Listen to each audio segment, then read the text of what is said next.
Welcome to the Cooking with Gerald show.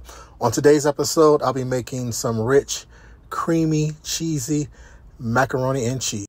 If this is your first time visiting my channel, welcome. And for those of you that are returning, I'd like to thank you for coming back and also for supporting.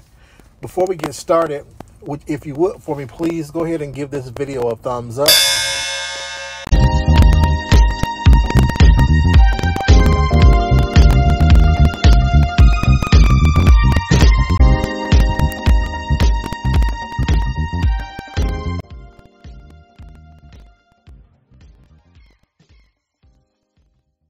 What's up, everybody? Welcome back to my kitchen. Today I'm making some good old-fashioned macaroni and cheese.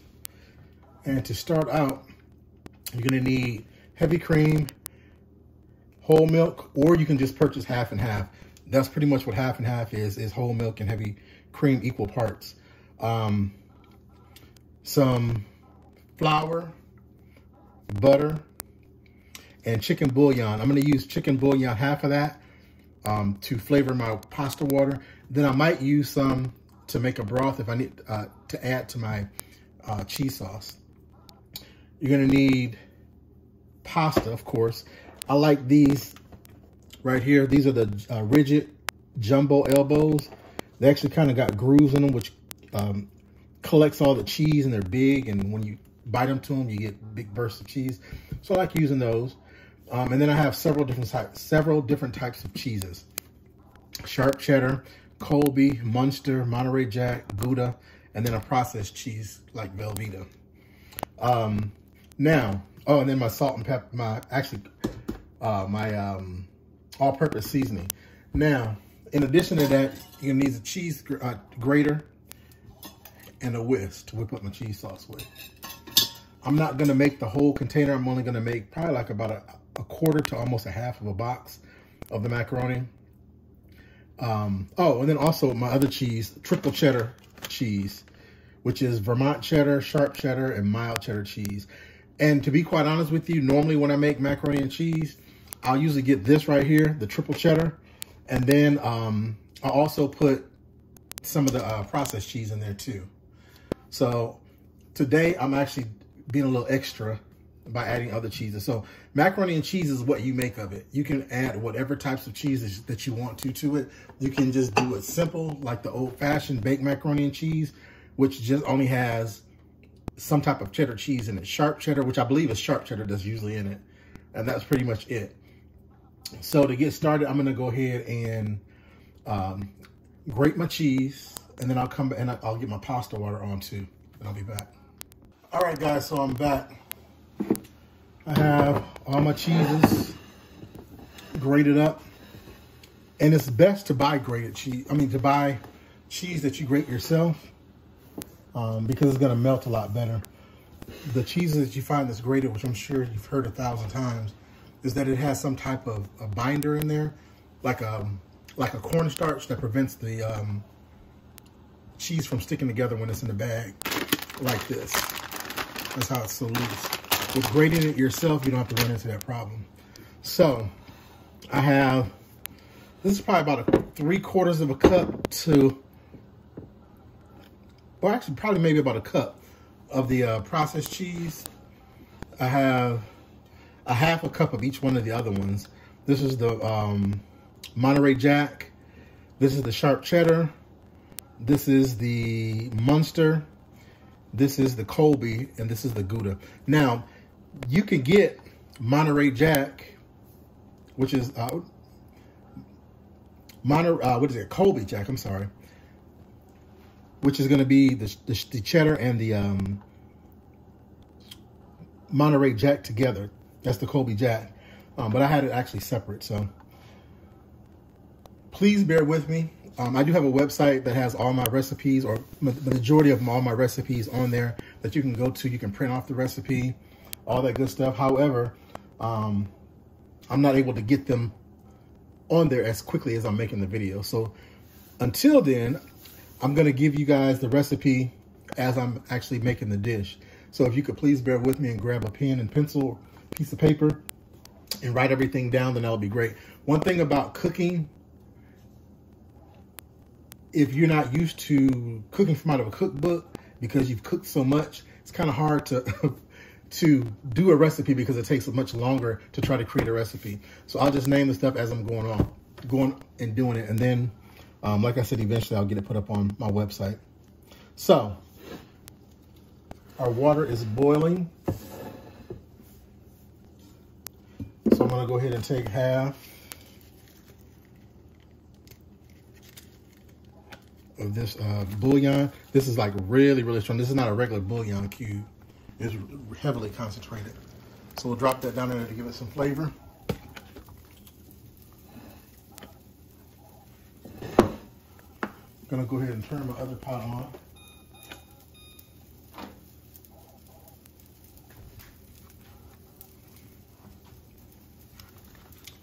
And the next thing I'm gonna do is to get my liquids together. So usually I do almost equal parts milk and cream, but a lot of times I'll do more heavy cream than I do anything. So this is 2 cups of milk, about 2.5 cups of milk. And this one will have more milk in it than normal. So like I said, you can use half and half, which to be quite honest is a lot cheaper than buying heavy cream, because heavy cream is like almost $5 for this quart. The half and half is probably like about half of that. So that's 2.5.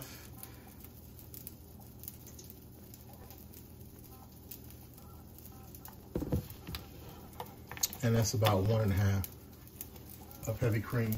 We'll start off with that. Now, if that's not enough, then I'll add some bouillon to it.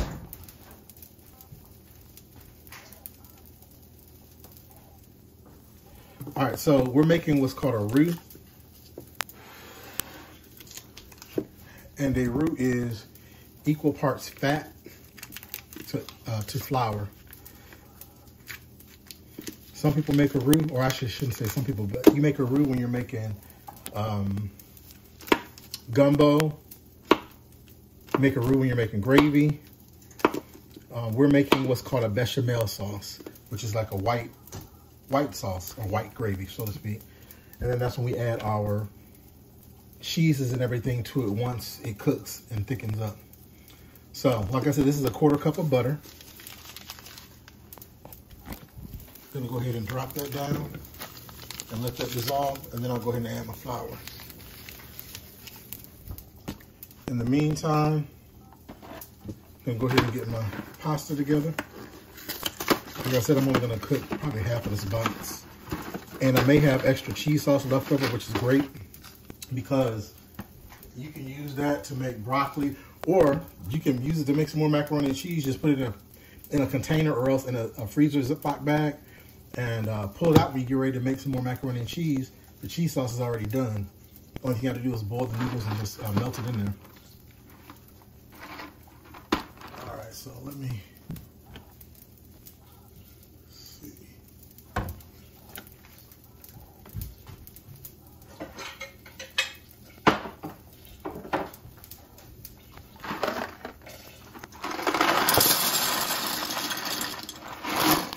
This is a 16-ounce box, so this is about half, which is about 8 ounces. All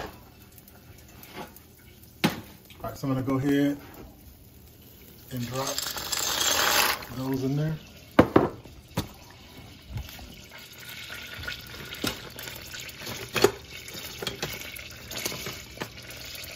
Stir it up. You want to definitely make sure you stir. You know what? I'm going to go ahead and add the whole box. I'll go ahead and add the whole box. I think I'm going to have too much sauce left over. So this is a 16-ounce box. Okay. Also, my salt. Turn this down.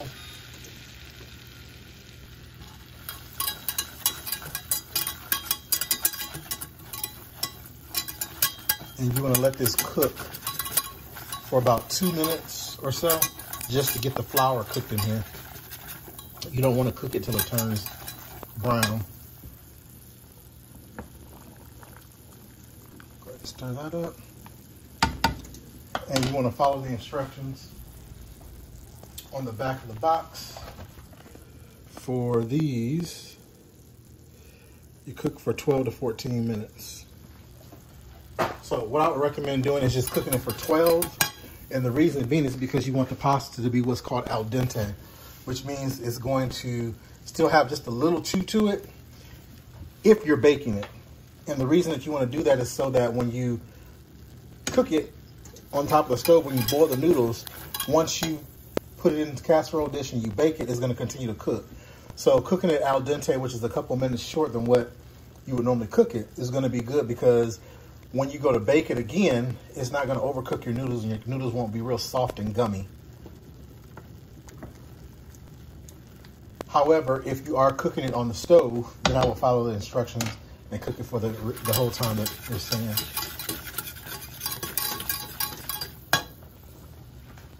All right, so I'm going to go ahead and add a little seasoning. Not much, although this all-purpose seasoning does not have a lot of sodium in it at all. So, but you want to be careful with the seasoning, because that processed cheese has a lot of salt in it. Guys, so change of plans. I'm gonna go ahead and cook my noodles first, and I'm gonna use the same pan because I don't want to get out my big stock pot. So I turned this off, and I'm gonna let these cook, and once these cook, I'll drain them and put them inside my bowl. Also, I forgot one of the most important ingredients in my macaroni and cheese, which is sour cream. And it's probably like about with this probably about a half a cup with the amount of cheese sauce that I'm making. And for some people, they like to put eggs in it. I'm not putting any eggs in mine. The reason I don't like putting eggs in mine is because when you cook it, it looks kind of curdled, and I don't like that. I like just a straight up creamy cheese sauce. So, I mean, there's all different types of variations of making macaroni and cheese. Even like with making the bechamel sauce, traditionally you would put like a pinch of nutmeg in there to flavor it a little bit. You use mustard powder, all of that. So it just depends on what you like, what your family likes. You can experiment, but like I said, there's thousands of different ways to make macaroni and cheese. But on the flip side too, macaroni and cheese is very, very easy to make. It's very, very easy. Even without making a bechamel sauce, you don't even have to do that either. You can cook your pasta, get your milk put your milk inside of a pot, and then dump your cheese in there and let it come up to temperature real slow. Mix your macaroni in there, pour it into a casserole dish, and sprinkle some cheese on top and put it in the oven and be done. But doing it this way makes to me it makes the cheese stick to the noodles better and makes it more rich and creamier when you actually go to eat it, versus doing it that way. Because if you ever think about like I got some of it up here.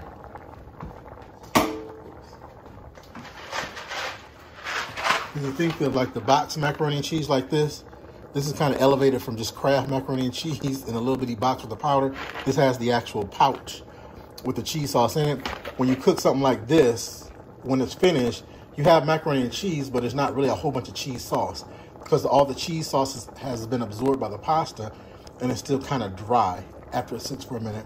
With using a bechamel sauce, that's not the way that it works. It'll actually stay creamy. So I'll be back once these noodles are done. All right, guys, so my pasta is done. You want to make sure that you drain it very, very, very well, because these noodles are so big that it traps water inside them. You don't want a watery what's called mac and cheese. So I'm gonna go ahead and add my sour cream in here.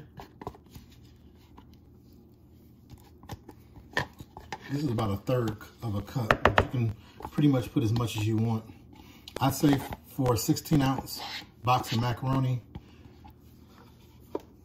I'd say a half a cup to 3/4 of a cup. Like I said, when you're making stuff like this, is all based upon feel and what you think or what you like when you're making it. And I guess as you cook more, you'll understand more of what I'm talking about. So this will help them so they're not sticking together while the sauce is being made. All right, so I'm gonna go ahead and get my sauce started now.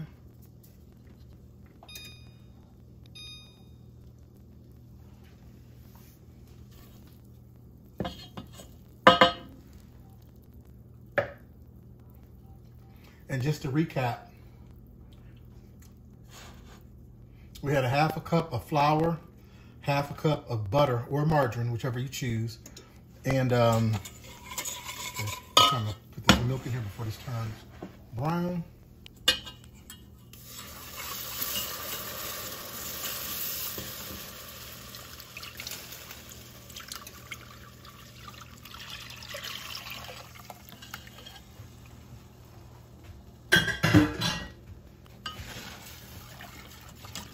Like I was saying, a 1/2 cup of margarine or butter, a 1/2 cup of flour, and that's just a regular all-purpose flour, and about a teaspoon of an all-purpose seasoning, preferably one that's salt-free. If you don't have one, then I would just put like about a 1/2 teaspoon of garlic powder, onion powder, pepper, a little complete seasoning if you have some of that. And that's it.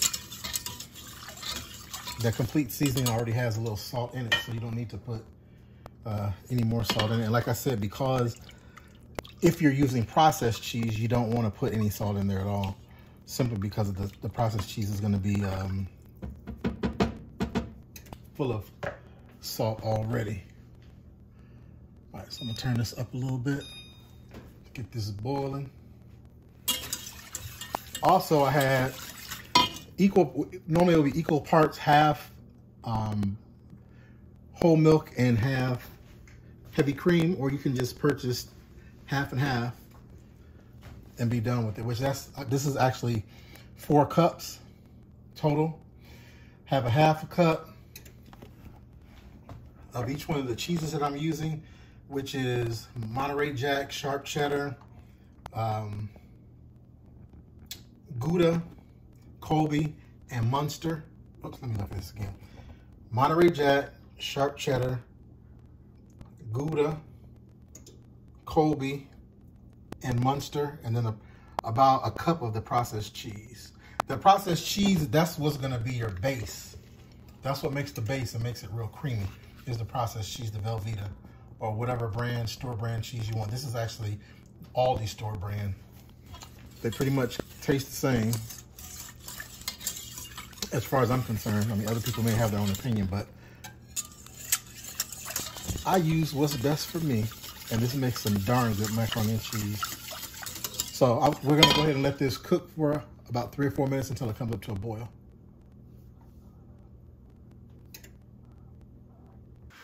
Also, guys, I almost forgot a triple cheddar cheese too, which I'm actually gonna put some of that inside of here while the noodles are still hot.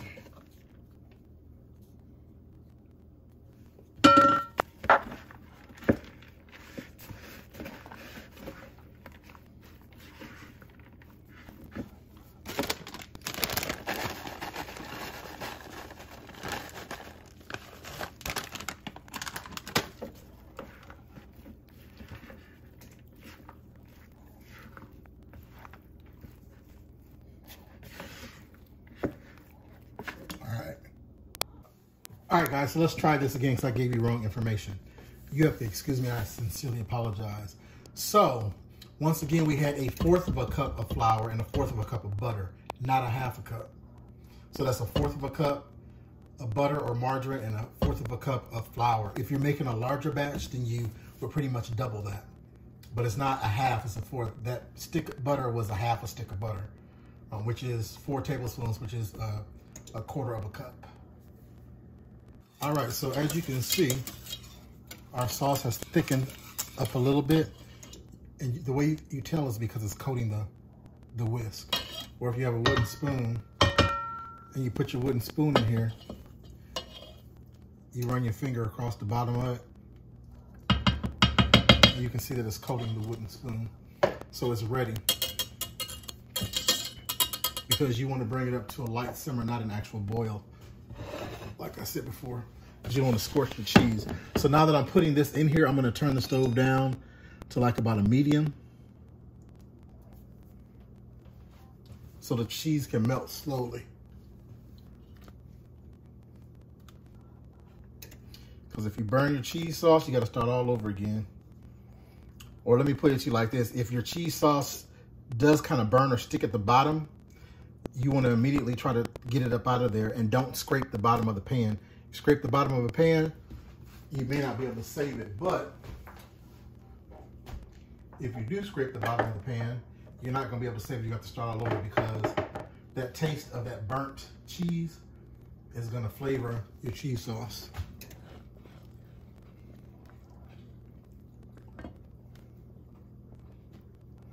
All right, so I'm gonna go ahead and add half, pretty much almost all of the cheese of each one, and leave just a little bit that I'm gonna mix all together to put on the top.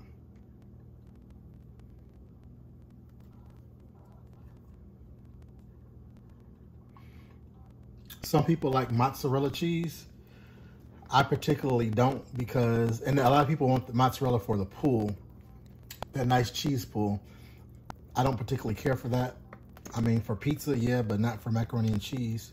And especially if you're making a stovetop, you definitely don't want that because what's going to happen is it's going to be stringy from the mozzarella. So I like to use Monterey Jack instead. Plus, mozzarella doesn't have any flavor with it. Monterey Jack does, and the Monterey Jack has a creaminess to it as well. All these cheeses that I'm using today are really good cheeses, good melting cheeses to make macaroni and cheese with, which is what you want. That's what makes the macaroni and cheese really creamy. All right, so I'm gonna turn my stove off.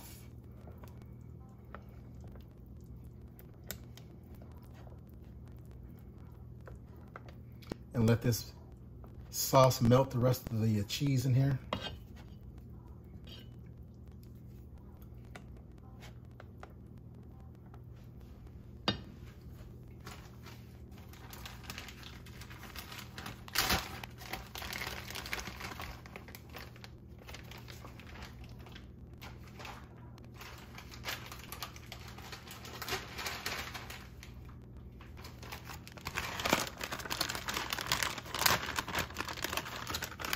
This is a little Italian blend I had left over. Probably like about a teaspoon or so. And this is that triple cheddar.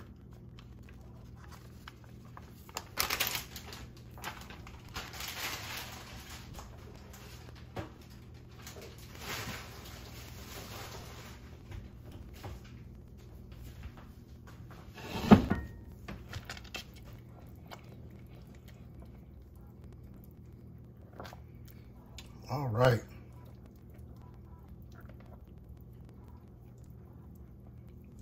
Now you can see it's nice and thick and creamy. And now you want to check for seasoning.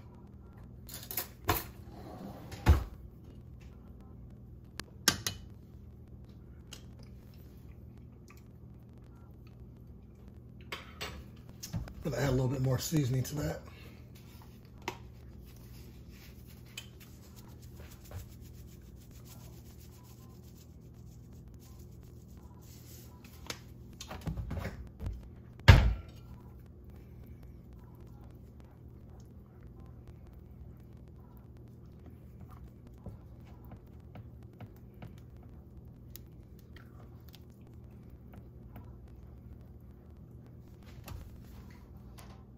All right, guys, so I went and added some more bouillon cube in it to give it a little bit more flavor.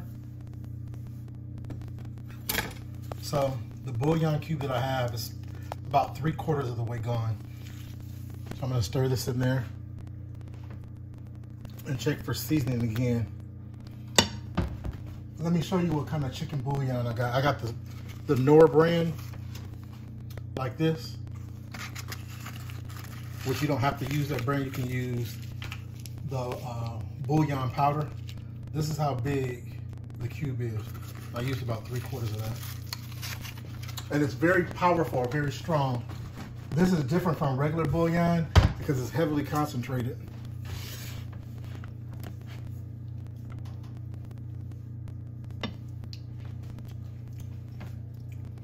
All right, so that's good.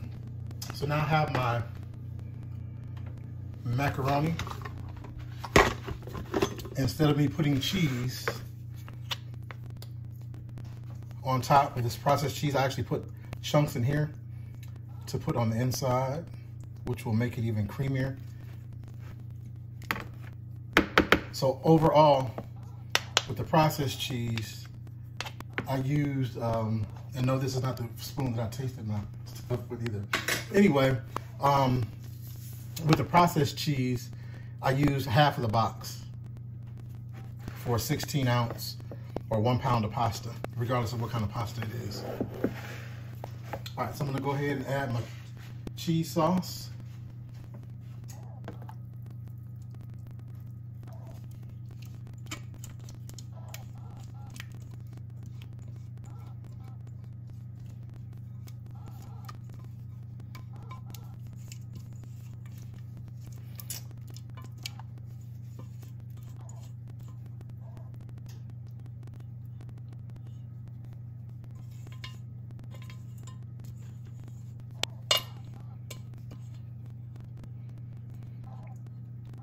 All right, and as you can see, no sticking at the bottom and inside.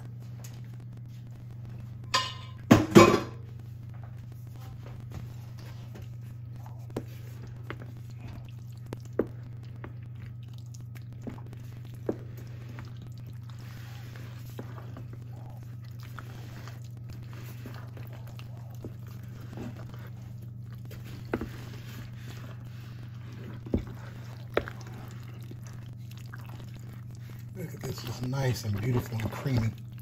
See all those holes? Like right here, and the pasta is gonna absorb all that cheese sauce, gonna go up in all of those. So each time you bite into one, it's gonna be full of cream sauce. So when you bite into it, you'll get a big burst of cheese. Cheesy goodness.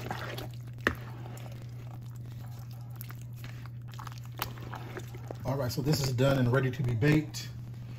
Let me show you what I do. I either buy large containers or small containers, or a little bit of both. Because when I make macaroni and cheese, because it's just me, unless I'm making it for someone, I usually will put it up, freeze some of it. This is one way that I do that, which is by making individual servings, like this, with a little mini loaf pans. Spray those with a cooking spray. And then I go ahead and fill them on up so that when I want some macaroni, I fill them up, let them come to room temperature, put them in the refrigerator, and then put them in the freezer once they cool all the way down. And then whenever I want some macaroni and cheese, I don't have to go through the whole hassle of making it like I just did. I can just pull one of these out, sprinkle a little cheese on the top of it, and put it in the oven. Or better yet, I don't even have to do that. I can take it and put it inside of a bowl, put it in the put it in the microwave, and cook it if I don't want to bake it. Usually I'll get the like the small pie pan ones, like you get with the takeout containers that you normally get. I usually would get those because those have an actual top on them.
So let me go over this for the last time with ingredients.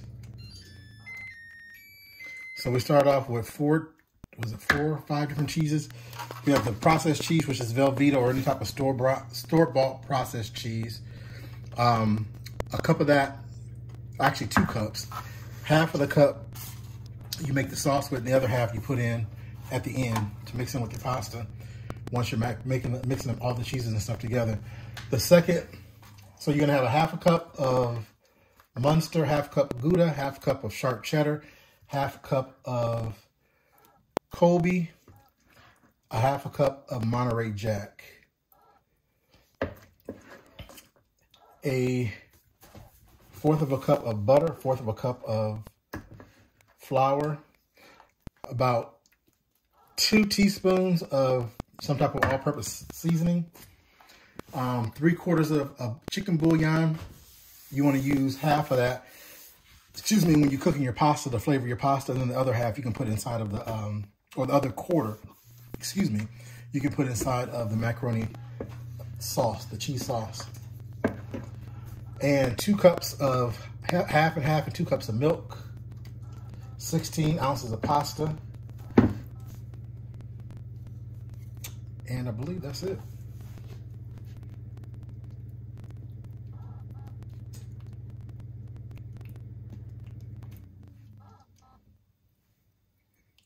So these are finished. These are 4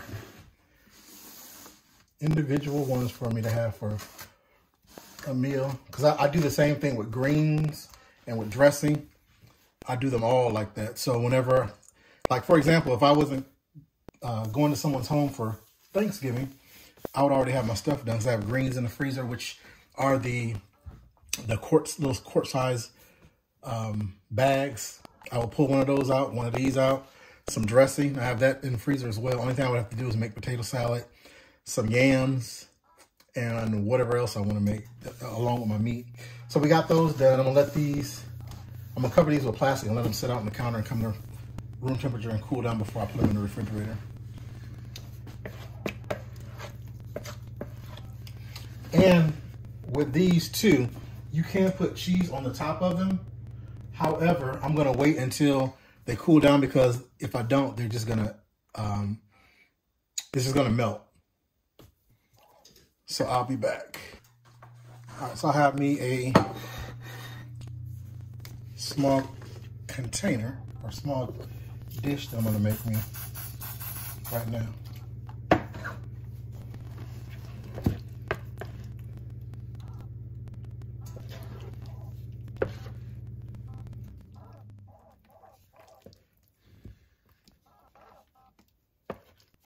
And you're literally pretty much just kind of melting the cheese on top, because the macaroni and cheese is done. Itself is done.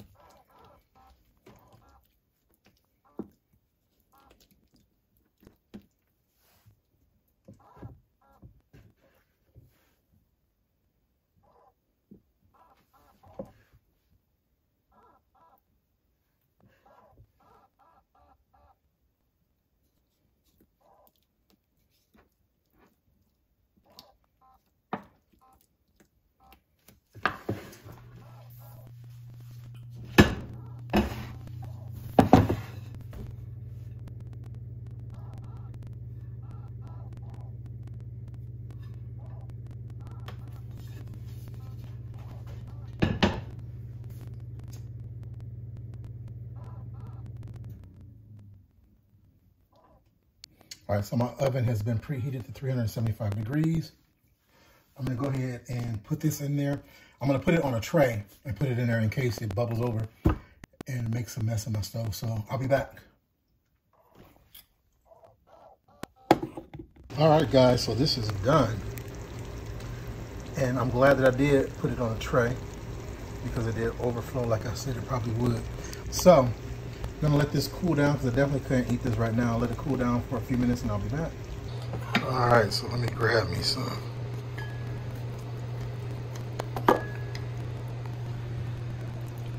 Look at that, look how creamy that is.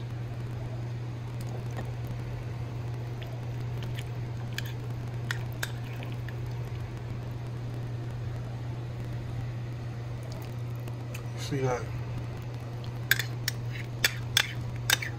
Goodness, goodness, goodness.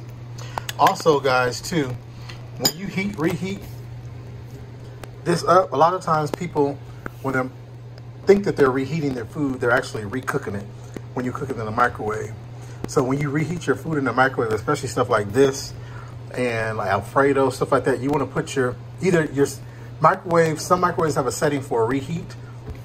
If they don't, then I will put my power to like 10% to 20% and cook it and actually warm it up for a longer period of time. What that does is it allows the food to warm up really, really slow, so that when it comes up to temperature, it's going to be hot, but it's not going to be cooked or overcooked. Because normally when you do that, when you just put it in the microwave to heat it up, you're really cooking it, and what happens is all this breaks down and it becomes real greasy. The cheese just turns into, you just have grease all over everywhere, and then the cheese comes off of the noodles, and it's just not good at all. So that's just a tip from me. I really hope that you enjoyed this episode. If you did, please go ahead and give this video a thumbs up. Go ahead and subscribe to my channel. Click the notification bell at the top right-hand corner of the screen to be notified each time I upload a new video. And don't forget to leave a comment below. And if you don't mind, please go ahead and share the video. Until next time, stay safe.